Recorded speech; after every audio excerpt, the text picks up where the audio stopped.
৮ নম্বর ওয়ার্ডের পৌরমাতা পূজা পাজার উদ্যোগে মহাকবি গিরিশচন্দ্র ঘোষের জন্মদিন উপলক্ষে গিরিশ ভবনে একটি অনুষ্ঠানের আয়োজন করা হয়।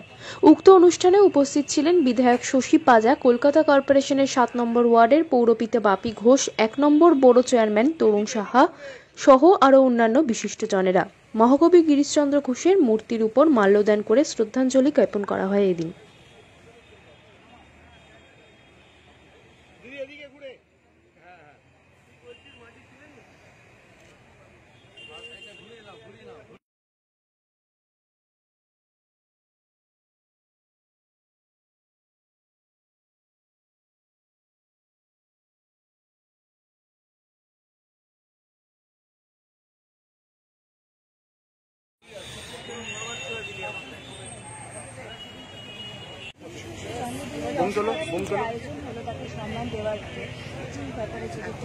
প্রতি বছরই কলকাতা পৌরসভার উদ্যোগে এটা ছিল গিরিশ ঘোষের বাড়ি, যেটা আপনার রাজবল্লভ পাড়া থেকে বাগবাজার মাঝখানে পাচ্ছেন, এবং আজকে তার জন্মবার্ষিকী উপলক্ষে প্রতি বছরই এই আয়োজন থাকে। নির্দিষ্টভাবে কলকাতা পৌরসভা এটা বোরো একের চেয়ারপারসন শ্রী তরুণ সাহা তার উপস্থিতি এবং ৮ নম্বর ওয়ার্ডের পৌর প্রতিনিধি তার সমস্ত আয়োজনে পূজা পাজার আয়োজনে উপস্থিত প্রতিবেশী ওয়ার্ডের পৌর প্রতিনিধি বাপি ঘোষ এবং স্থানীয়ভাবে বিধায়ক হিসেবে আমিও উপস্থিত থাকি এবং আমরা গৌরব অনুভব করি, কারণ গিরিশ ঘোষ বিশিষ্ট নাট্যকার, এই বাড়িতে তার এই পূর্ণ মাটিতে তিনি ছিলেন, তার অবদান অনস্বীকার্য।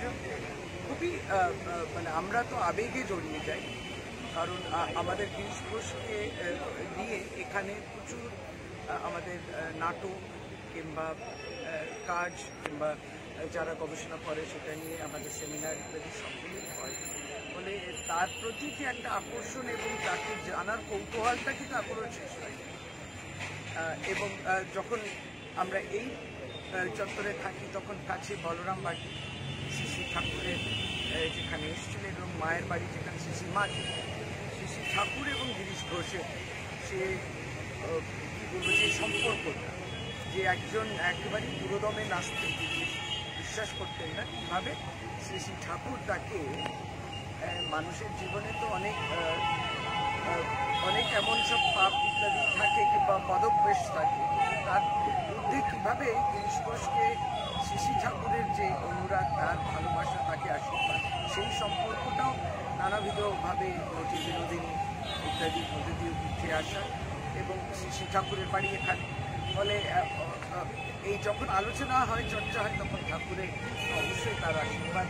এই জায়গাটা বেশি দূরে নয়, স্টার থিয়েটার, সেই স্টার থিয়েটারে তার প্রতিষ্ঠা, তার ইতিহাস, সেখানে গিরিশ ঘোষ, শ্রী ঠাকুর সবটাই জড়িয়ে। এই নিয়ে আমাদের আবেগ, এই নিয়ে আমাদের ভালোবাসা এই জায়গায় এবং শ্রদ্ধা জানাই। তাই যেখানে এখান থেকে বেশি দূরে নয়, গিরিশ পার্ক, যেটা খুব সহজভাবে গিরিশ পার্ক ক্রসিং বলা, সেই গিরিশ পার্ক গিরিশ ঘোষের নামে নামাঙ্কিত। গিরিশ পার্ক মেট্রো স্টেশন, তাকে শ্রদ্ধা জানিয়ে, মনীষীদের শ্রদ্ধা জানিয়ে যখন এই গিরিশ পার্ক মেট্রো স্টেশনটা উদ্বোধন হয়, তখন তার নামটা আসুক।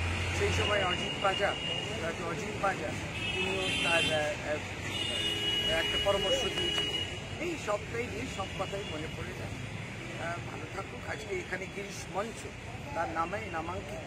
পশ্চিমবঙ্গ সরকারের পক্ষ থেকে information and cultural affairs department মাধ্যমে প্রতি বছরই আজকের দিনটা গিরিশ মঞ্চে এবং তার পাশে যাত্রা মঞ্চ রয়েছে, সেখানে গিরিশ ঘোষকে নিয়ে আজকেও অনুষ্ঠান রয়েছে শ্রদ্ধা। তথাপি যা বললাম, একটা কথা থেকে আরও অনেক কথা চলে আসে। এই ইতিহাসকে, এই মনীষীকে সম্মান আমরা চাই।